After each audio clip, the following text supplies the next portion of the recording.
Hey YouTube, what is up? With the 2019 Megatons right around the corner, I decided to make a best of list, the cards to look out for if you do happen to cross paths with the 2019 Megaton. I think it is a solid set. If you haven't played Yu-Gi-Oh in a long time, this is definitely the set to get back into Yu-Gi-Oh with. This is a great product to get you back into the game. There's a lot of staple stuff in here, and there's a lot of cards that haven't existed before that kind of put you on an even playing field with the current player base, especially the promos that this Megaton comes with. So with that being said, let's get into this list. The only thing I do want to mention is there is one special video that I have hopefully in the works where I can show you something pretty crazy with these 2019 Megatons. I want to tease it a little bit, but I don't know if it's going to happen, so I'll just leave it at that. But with that being said, let's bust into this list. First, I'm going to start with the rares, then go into the supers, ultras, and secrets. First off, we have Witch Apprentice. This is just a generic Link 2 Dark Monster. It helps out dark decks, helps decks like Altergeist get over stuff like Inspect Border. I think it's a generically good dark monster that could help out decks in the future, and there's definitely going to be good dark decks in the future, so why not have a good generic Link 2 Dark? Next up is Hypnotia. I always mispronounce that. It does the same thing that Witch does, but for lights. It's a generic Link 2 pointing downward. I use this personally in my Blue Eyes deck. I like to use it late game to basically recur my alternative dragons when I don't have a way to get them from grave to hand if I run out of stuff like White Stone of Ancients. So helps out a lot of light decks, and there's probably going to be some good light decks in the future. Next up is Celestial Observatory. I play this personally in my Monarch deck, and I think it's a decent card for that deck.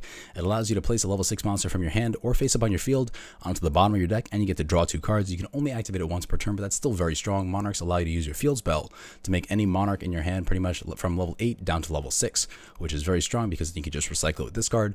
Aether allows you to special summon Monarchs from your deck. You can special summon something like Karaz, use Karaz's effect to pop cards on your side of the field to draw cards, and then you can use Celestial Observatory to put Karaz back in your deck and draw 2 more. Very, very good draw card, and I think there's going to be a deck in the future that breaks it, and it's only a matter of time. So why not have a card that'll maybe only cost you like $1 to get 3 versions of, 3 copies of, so definitely a card worth picking up. Onto the super rares, I have Crusader Arborea as well as Crusader Draco. These are cards that are part of the Crusader engine. Basically, this is an engine that gets you into what's called the Guard Dragon engine, and the Guard Dragon engine allows you to float into any link 4 you want that's a dragon. Usually people go for Soryuja, which allows you to special summon a monster from your hand, and if you don't, just stop there pretty much. You actually also get to summon any extra deck dragon monster you want. You could special summon something like Hot Red Dragon Archfiend Abyss or Crystal Wing Synchro Dragon. It's a very, very strong combo, and it basically gets generated off of 1 normal summon. So it's a very, very strong engine, and I highly suggest you pick these cards up. They were commons before and supers now, so they're not going to be crazy expensive. Next up for super rares is FA Dawn Dragster. This is a good generic synchro monster that negates spells or traps. Just a good card to have in general. It won't stop Dark Ruler No More because you can't respond with monster effects to Dark Ruler No More, but it's still a good card to negate other things like Widow Anchor and Engage. And there's definitely going to be some good spells in the future, so why not get this?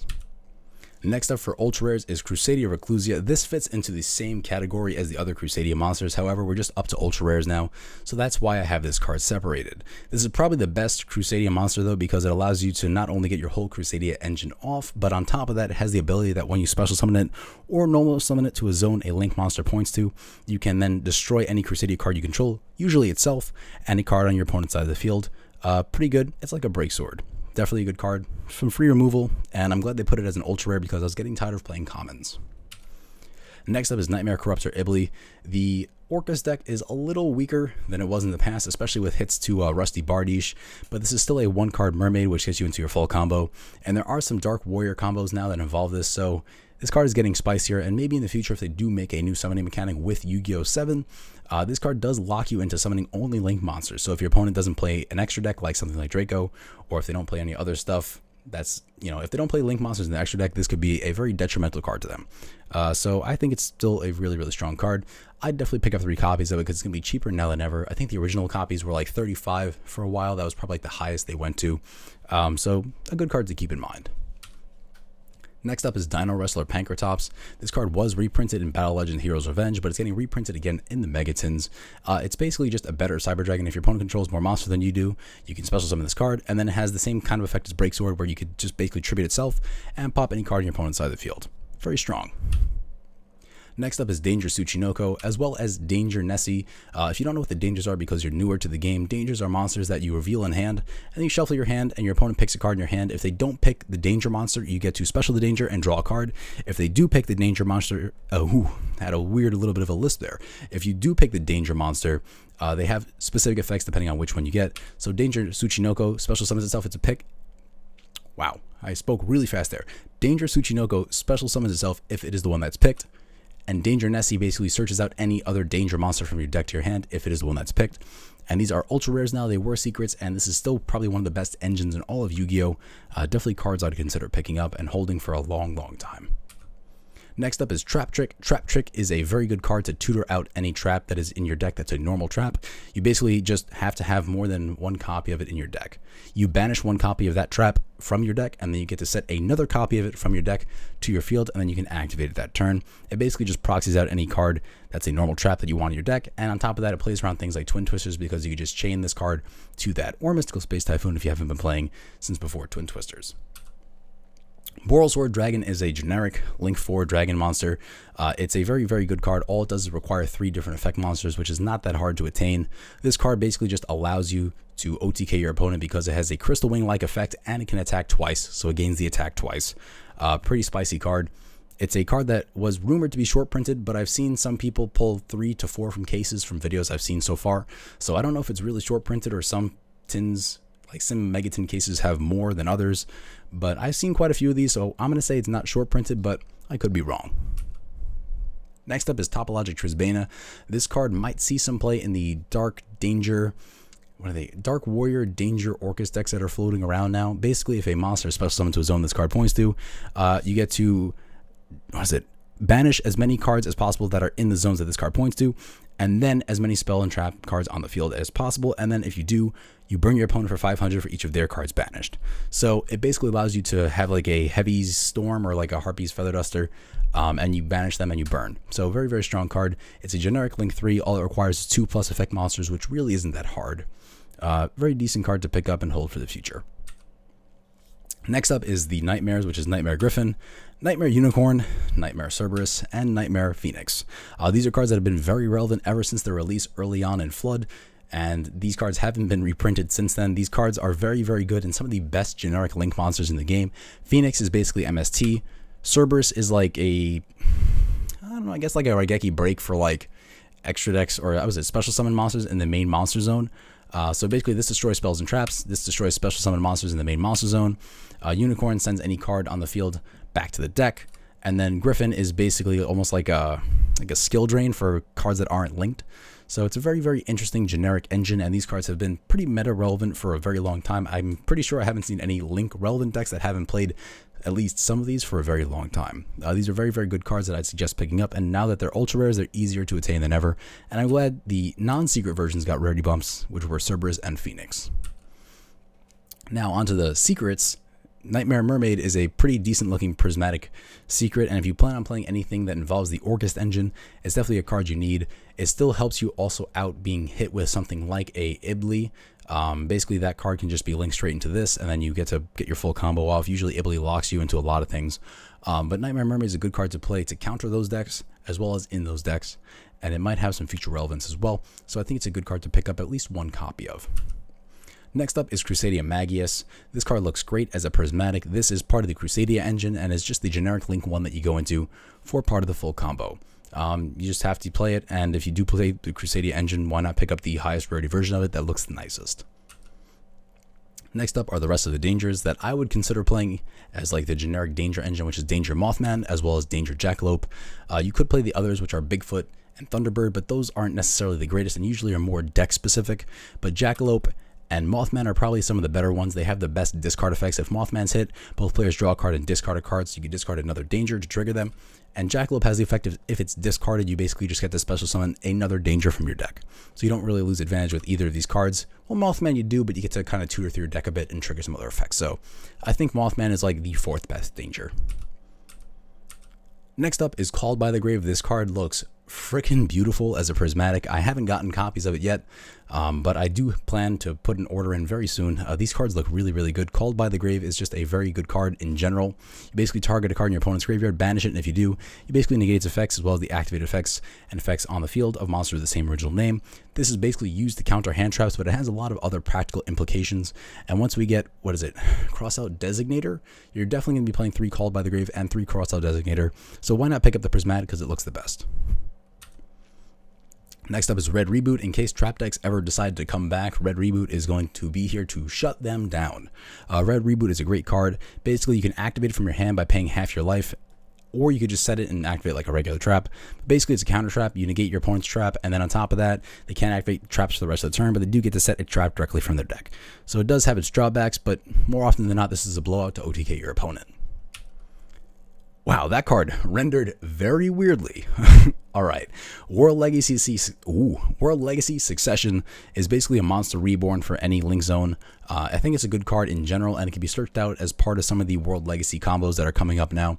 I think it's a great card to play. I personally had 3 of the originals, but I sold them, so I'm definitely going to pick up the Prismatics. It does look very beautiful. It has really good artwork, and a monster reborn is never a bad card.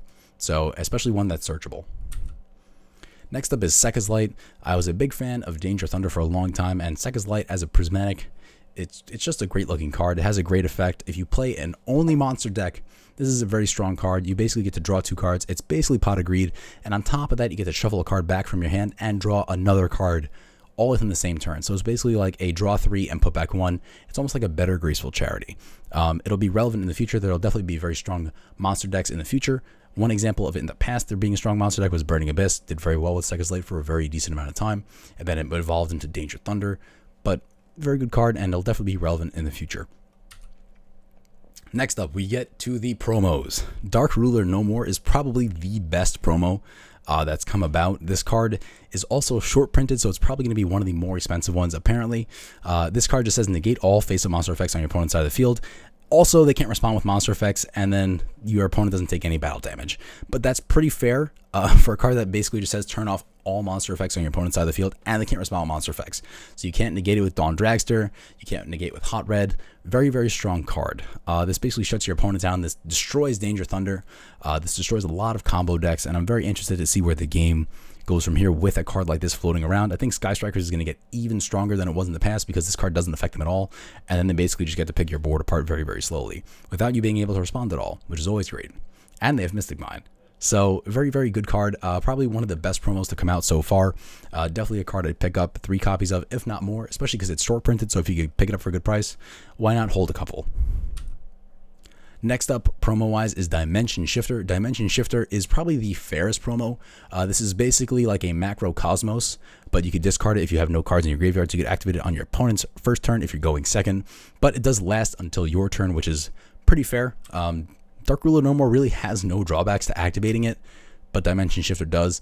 Dimension Shifter is a very strong card. I don't think it's as meta relevant as the other 2 promos are, but it's definitely going to have its format here and there. I've already seen people testing out these new promos, and they're not necessarily playing Dimension Shifter, although it could be a spicy card to main deck in stuff like Pure Thunder Dragons because you just get to trigger all your effects like right off the bat. It's a very interesting card, and definitely a card that I look forward to. I love cards like this that banish, so I'm definitely going to pick up a couple copies, and the artwork on this is fucking sick. So it just looks so good. And for the final card of my list, and the final card of this video, is Biryu the Primal Being. This card is insane. Basically, if your opponent special summons 5 or more times in that turn, actually it's normal summons or special summons. So if they normal summon and then special summon 4 times, 4. I forgot what my camera was. You basically get to special summon this anytime you want past that, where you have a valid response window, and you just basically tribute every card in the field, and you give your opponent a token for the combined attack. So like your opponent can do this huge, big, giant combo, and then you just, at the right time, hit him with a Biryu, and then you just end with like a 12,000 attack token. And then on your turn, you just get rid of it very easily with cards that negate monster effects or destroy cards or pop cards. Use a Ecclesia. There's a lot of ways to get over that. It's a very, very strong card that basically allows you to just blow out your opponent going second. You get to get rid of their entire field. Based on this promo and the Dark Ruler No More, which I showed before, I think that Konami really freaking hates combo decks at this point, and they're trying to do something about it because a lot of people probably complained about how relevant combo decks were. Definitely, probably the two best promos are Nibiru and Dark Ruler No More, and the benefit of those two is they're not even in the packs, they're part of the promos, so you're guaranteed to get, I think get one of these in every 10, but this one's obviously the short print, like I mentioned before, but you're going to get one of these 3 promos in every 10, and Nibiru and Dark Ruler No More are definitely the strongest. So if you're newer to Yu-Gi-Oh!, definitely hold on to these cards, at least try and get 3 copies, which is a playset. It is going to be very, very relevant, and it's going to shape the way the game is played for a decent amount of time going forward. And with that being said, thank you guys for watching this video. I hope you enjoyed. If you did, don't forget to give this video a thumbs up and click subscribe because it's free, it's fun, and I'll see you guys in the next one. Also, I have a link to the Discord in my description, and hopefully this time it works. Sometimes the link times out, but I think I got it this time. So thanks again for watching, and have a good one, guys.